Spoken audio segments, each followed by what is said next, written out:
Host of the Benny Show, Benny Johnson. Benny, great to have you on with us this morning. So I want to first get your reaction to this from Politico. So it reads, they're spinning. Republicans grappling with midterm anxiety go negative, they say, with gas prices rising and Trump's overall approval rating dropping. GOP operatives are saying it's time to go scorched earth on Democrats here. Do you think Republicans need to go negative on Democrats in order to win, or what needs to be the right messaging ahead of midterms, in your opinion?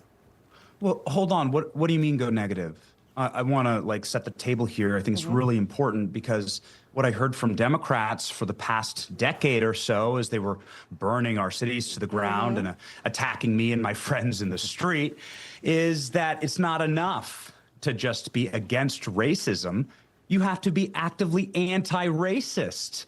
And so here's us picking up that mantle and carrying the anti-racist Supreme Court decision saying that you're not allowed to create congressional ghettos and DEI districts based on the number of black people who live in these Rorschach blot test Jackson Pollock districts all throughout the South, where the Democrats have been able to rig through white guilt the elections for the last 60 years in states that vote for Donald Trump by 40 points. You're not allowed to go get racist congressional districts out of that and DEI hires. And I think that's a wonderful thing. I think that's something that all of America should embrace. If Democrats want to go back to their roots, back to the KKK, back to the segregationist South, well, then make that argument to the American people. The other thing that an argument that I'd make is that in New England, where no doubt you are broadcasting this program, there is 27 different congressional seats. There's 40% Republican population.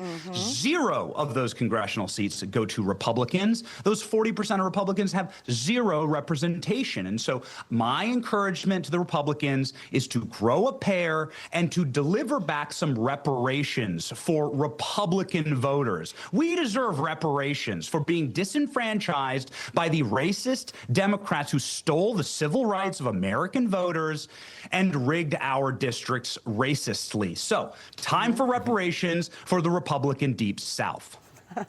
So, Benny, now, if we do this on policy and not just drawing the maps, it's easy to say, I think, oh, the war, the price of gas is going to determine the outcome in November.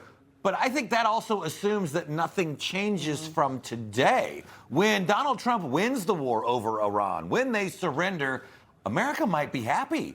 And they're going to remember that no Democrat supported it. They still don't support immigration reform. They still don't like gas vehicles and gasoline. What do you think? Do you think they'll actually understand, oh, wait, this is why I'm paying a little bit more in gas?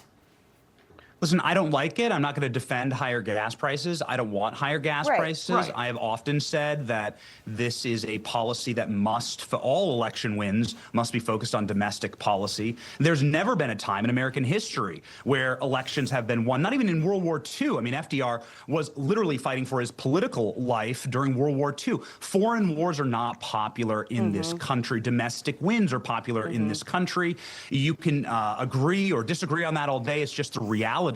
And so, of course, my encouragement to the administration, it seems like they're winding operations down, suing for peace in the Middle East, is to focus back on domestic policy. Mark, to your point, in January of this year, January 1 of this year, the average national gas price was $2 a gallon. I polled my audience, and we had viewers in Texas and in Colorado who were paying $1.50, $1.30 for gas. That's where the actual natural level of gasoline prices is, and I think it might drop even below that once everything is open and peaceful again. So I would just encourage domestic policy wins. Housing prices, grocery prices, gas prices, that's what wins an election. Love it. I do want to turn back to redistricting. It's something you brought up because it's such an important point. The Supreme Court, of course, clearing the way for a new Louisiana map. Florida's map passed. Governors in Bama and Tennessee doing the same thing this week.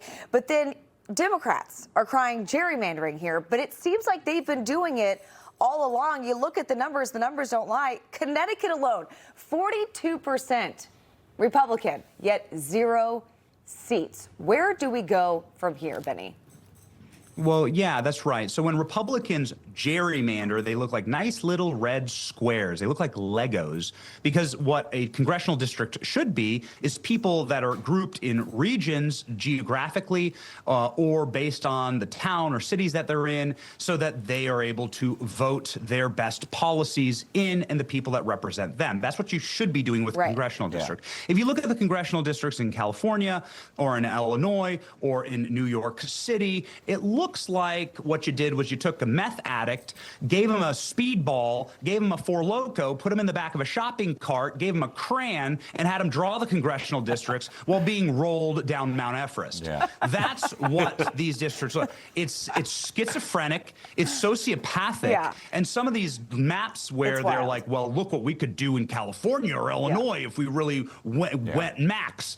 The American public isn't going to like, the courts aren't going to like it. There are still rules in this country, and the way that Democrats are doing it. I mean, obviously, everybody can see the Democrats. It looks like something my young granddaughter drew, but with a crayon. The maps, they don't insult Mark. Don't insult your granddaughter like that. Don't you dare, sir. Bad Christmas morning. All righty, my friend. It's great to see you. So good to have you with us. Thank you so much for taking the time this morning. Information. Truth is freedom.